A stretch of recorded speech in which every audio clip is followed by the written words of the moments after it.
নামাজের চেয়েও, রোজার চেয়েও, দান খয়রাতের চেয়েও একটা বড় ইবাদত আছে। এটা কি আমি কি তোমাদের বলবো না?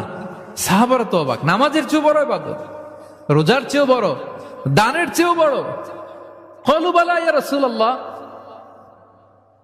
সাহাবারা বললেন অবশ্যই হে নবী, হ্যাঁ আপনি বলেন সেটা কি? বিষ্ণু সাল্লাল্লাহু আলাইহি ওয়াসাল্লাম বললেন ইসলাহু যাতিল বাইন, বিবাদমান দুই গ্রুপকে মাঝখান দিয়ে যে মিলিয়ে দেয়া।